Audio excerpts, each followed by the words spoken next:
Sábado. Vivendo na Terra Prometida. Viver em comunidade sempre foi um desafio. Desde os tempos bíblicos até hoje, quando pessoas diferentes se unem por um mesmo propósito, surgem tensões, dúvidas e muitas vezes conflitos.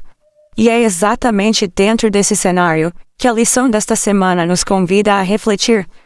Como viver na Terra Prometida mantendo a unidade, a paz e um coração cheio de sabedoria?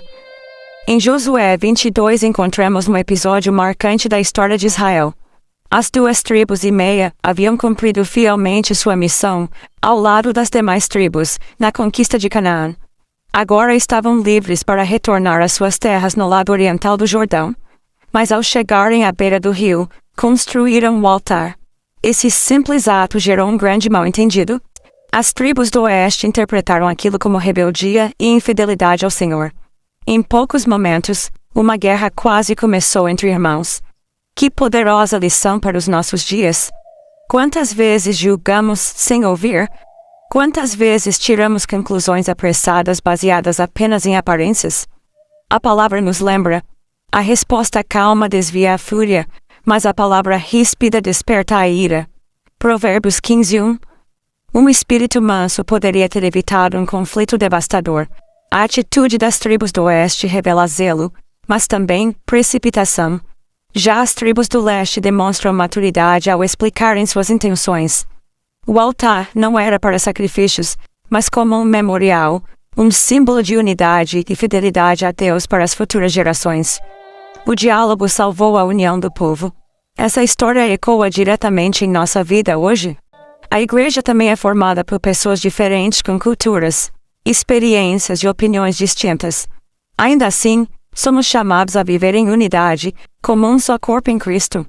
O apóstolo Pedro nos exorta: sejam todos concordes, compassivos, fraternalmente amigos, misericordiosos e humildes. 1 de Pedro 3:8.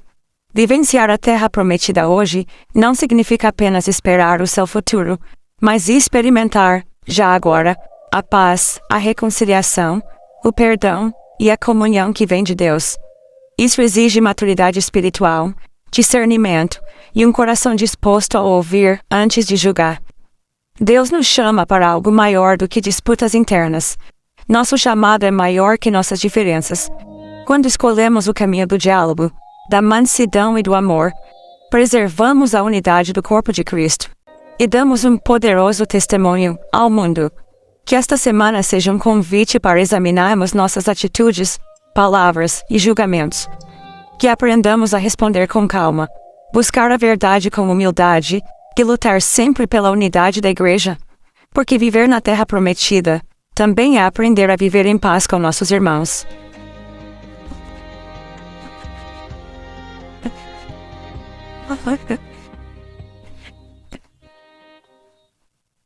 Domingo. Comprometimento. O comprometimento verdadeiro é revelado não apenas nas palavras, mas principalmente nas escolhas que fazemos quando ninguém está olhando. Em Josué capítulo 22, encontramos uma das demonstrações mais bonitas de fidelidade, sacrifício e unidade em toda a história de Israel. As tribos de Ruben, Gade e a meia tribo de Manassés já tinham recebido sua herança no lado leste do Jordão. Suas famílias estavam seguras, seus bens protegidos, sua terra garantida. Mesmo assim, eles escolheram atravessar o rio e lutar ao lado de seus irmãos por cerca de 6 ou 7 anos. Eles poderiam ter ficado em casa, mas decidiram permanecer no campo de batalha. Isso é comprometimento. Eles lutaram não por conveniência, mas por convicção. Não por obrigação, mas por lealdade. Deixaram esposas, filhos e segurança para cumprir aquilo que Deus havia determinado por meio de Moisés e Josué. E Josué reconhece isso claramente. Vocês obedeceram à ordem do Senhor e não abandonaram seus irmãos durante todo esse tempo. Aqui aprendemos uma lição profunda. Unidade gera sacrifício. A verdadeira fé sempre nos chama para algo maior do que nossos próprios interesses. O compromisso desses homens não era apenas com a nação de Israel, mas com o próprio Senhor. Eles entenderam que quando servimos ao povo de Deus, estamos, acima de tudo, servindo a Deus. O Jordão poderia ter se tornado uma divisão definitiva, uma fronteira geográfica transformada em muro espiritual. Mas a pergunta que ecoa nesse capítulo é a mesma que ecoa hoje. O que define quem somos? A distância? As diferenças? Ou a adoração ao mesmo Deus? Josué mostrou que a fidelidade só é possível quando entendemos que trabalhamos para o Senhor, e não apenas para pessoas.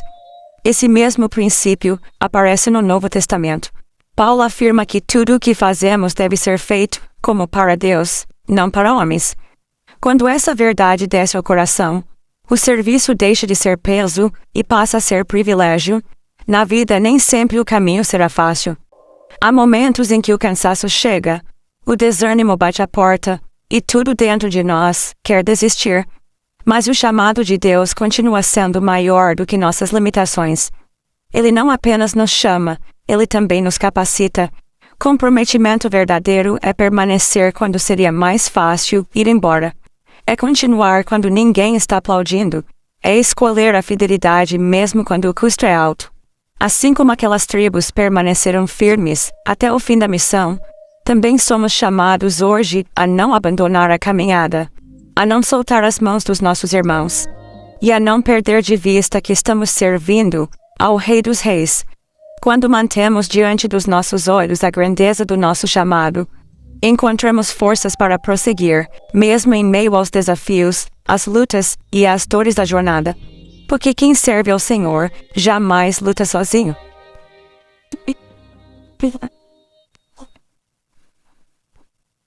Segunda-feira. Acusações. Na caminhada da fé, nem todo conflito nasce do pecado. Muitas vezes ele surge do mal-entendido, da ausência de diálogo e de julgamentos precipitados. É exatamente isso que encontramos em Josué, capítulo 22, na história das tribos que retornaram para o lado oriental do Jordão. Depois de anos lutando ao lado de seus irmãos, os Rubenitas, Gaditas e a meia tribo de Manassés recebem autorização para voltar para suas famílias. Eles obedeceram fielmente, lutaram, venceram e agora estavam indo para casa. Mas no caminho, constroem um altar às margens do Jordão. E esse gesto acende um verdadeiro incêndio entre as tribos do lado ocidental. A reação foi imediata. Sem investigar, sem ouvir explicações, as tribos do oeste concluem que houve apostasia. Para elas, aquele altar só poderia significar rebeldia contra Deus. A situação se agrava rapidamente. Toda a congregação se prepara para a guerra. Um conflito entre irmãos estava prestes a começar. Não por idolatria confirmada, mas por suposições não esclarecidas. O próprio texto mostra atenção ao passar a chamá-los não mais de filhos de Israel, mas de filhos de Ruben, filhos de Gádia. Isso revela algo profundo. Quando surgem conflitos, facilmente deixamos de ver o outro como parte do mesmo corpo. O altar em si era ambíguo. Poderia ser para sacrifício, um memorial, um símbolo de separação ou de unidade. Ninguém perguntou. Ninguém investigou. A ausência de consulta a Josué, Eleazar ou aos líderes abriu espaço para uma crise, sem necessidade. Esse episódio nos ensina uma dura verdade espiritual. Suposições destroem mais relacionamentos do que pecados confessos. Quando não há diálogo, o inimigo planta guerra onde Deus queria construir unidade. Quantas vezes fazemos o mesmo hoje? Julgamos comportamentos sem entender o coração. Criamos barreiras sem ouvir explicações. Rompemos laços sem buscar a verdade. Josué 22 nos lembra que nem tudo o que parece rebeldia é de fato rebeldia. Às vezes é apenas falta de comunicação. Antes de acusar, precisamos ouvir. Antes de condenar, precisamos investigar. Antes de lutar, precisamos dialogar. Só assim preservamos a unidade que Deus tanto valoriza.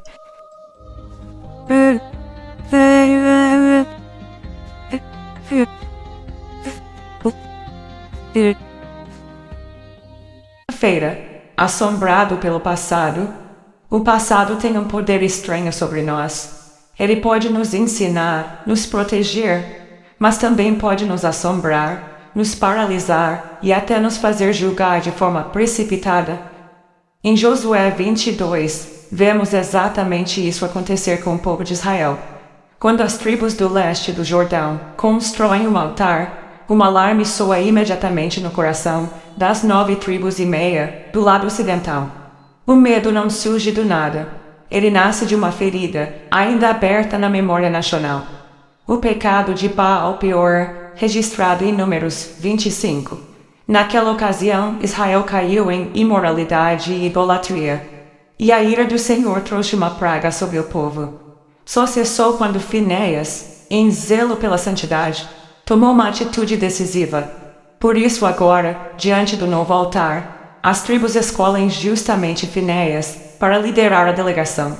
Ele era o símbolo vivo de que a rebelião contra Deus não poderia ser tolerada novamente.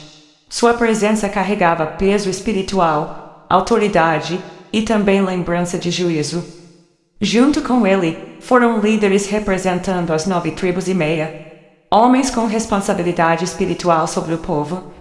Antes de partirem para a guerra, eles fazem algo fundamental. Vamos ouvir. Ainda que a acusação seja grave, transgressão, traição e rebelião, eles decidem investigar. A fórmula solene, assim diz toda a congregação do Senhor, mostra que a preocupação era espiritual, não apenas política. O problema é que o trauma do passado quase os leva a repetir erros do passado. O medo de um novo Baal-Peor quase produz uma nova guerra civil em Israel. Isso nos ensina uma lição profunda. Experiências negativas mal resolvidas podem nos tornar excessivamente defensivos, desconfiados e rápidos para condenar. Também aprendemos que o pecado nunca é algo isolado. As tribos do Ocidente temiam que a infidelidade de alguns trouxesse consequências sobre todos. E estavam certos em parte, porque o pecado sempre afeta mais do que o indivíduo. Mas o outro lado da história ainda precisava ser ouvido. Quantas vezes, na igreja e na vida, julgamos antes de perguntar? Quantas vezes construímos cenários completos, apenas com base em rumores e experiências antigas? O passado serve como alerta, mas não pode ser o filtro final da verdade. A verdade precisa ser buscada com diálogo, oração e humildade. Deus nos ensina aqui que zelo espiritual precisa caminhar junto com sabedoria emocional e espiritual. Sem isso, a defesa da fé pode se transformar em instrumento de divisão. Hoje, o Senhor nos chama a lidar com o passado, sem permitir que ele governe nosso presente. A memória deve nos conduzir à vigilância, não há condenação precipitada. A história de Israel nos lembra: antes de acusar, ouça; antes de reagir, investigue; antes de julgar, ore, porque somente assim a unidade do povo de Deus é preservada, e o inimigo não encontra espaço para semear divisão.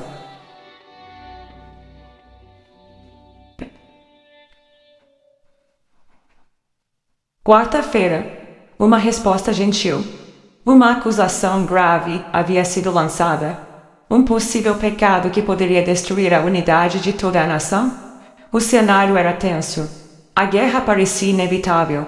Mas no meio de palavras duras e suspeitas profundas, algo poderoso acontece. Uma resposta gentil.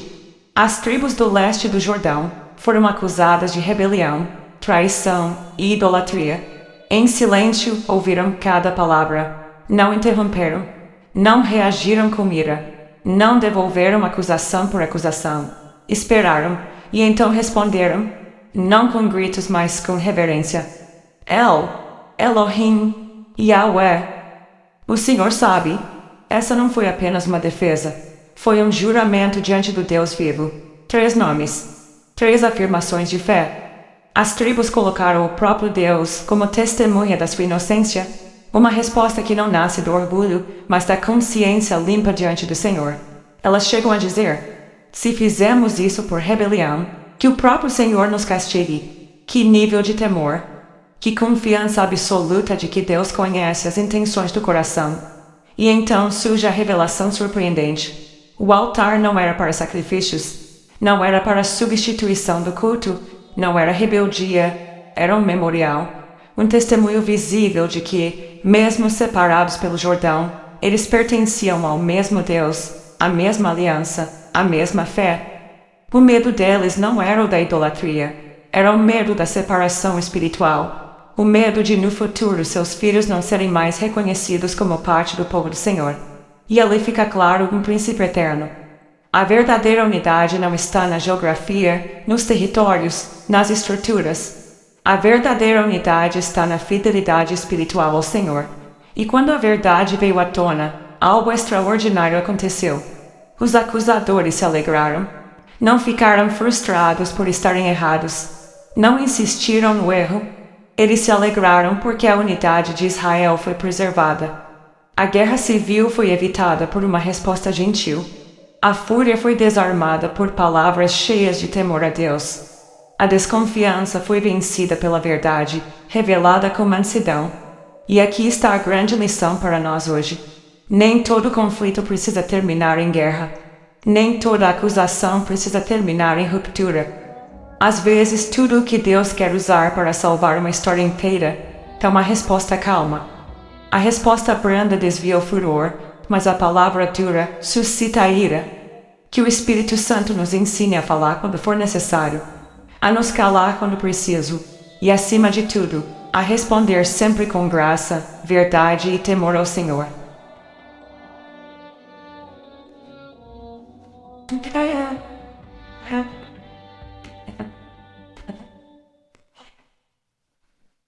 Quinta-feira. Resolução de conflitos. Hoje contemplamos um dos capítulos mais preciosos do livro de Josué. Um relato que não fala apenas sobre altares, fronteiras e suspeitas, mas sobre algo muito mais profundo. Como resolver conflitos e preservar a unidade do povo de Deus.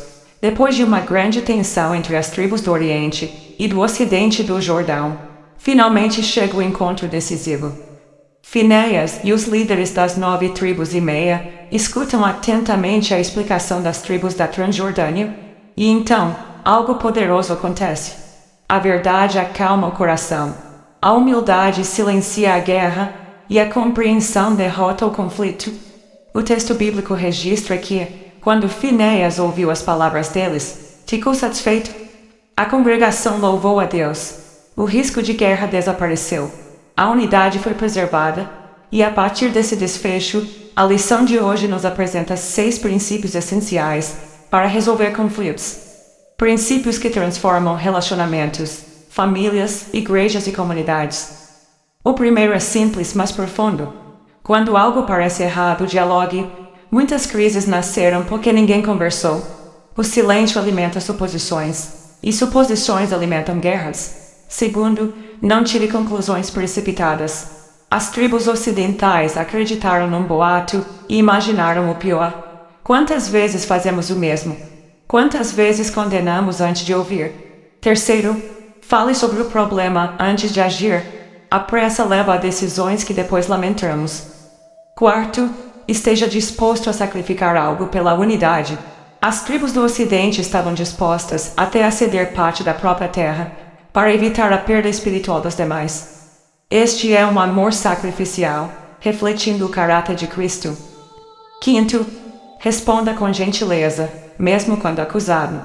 A resposta doce das tribos orientais impediu uma guerra. Provérbios 15. Se cumpriu diante dos olhos deles, e diante dos nossos.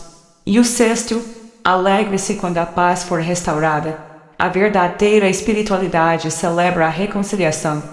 Nunca se envergonha de admitir que errou. Nunca se levanta contra a paz quando Deus a concede. A paz daquele dia não veio da ausência de problemas, mas da sabedoria espiritual aplicada na prática. Como seriam nossas igrejas e nossas vidas se esses 6 princípios fossem vividos de forma consistente? Como seriam nossas conversas, nossas reações e nossas relações?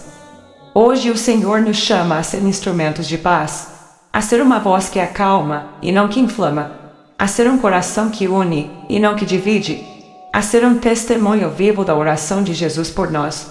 Que eles sejam um, como nós somos um. Que Deus nos ajude a viver essa unidade que brota da graça, da verdade e do amor. Se esta mensagem tocou o seu coração, e você quer receber mais conteúdos como este, deixe seu like, inscreva-se no canal, ative o sininho e compartilhe.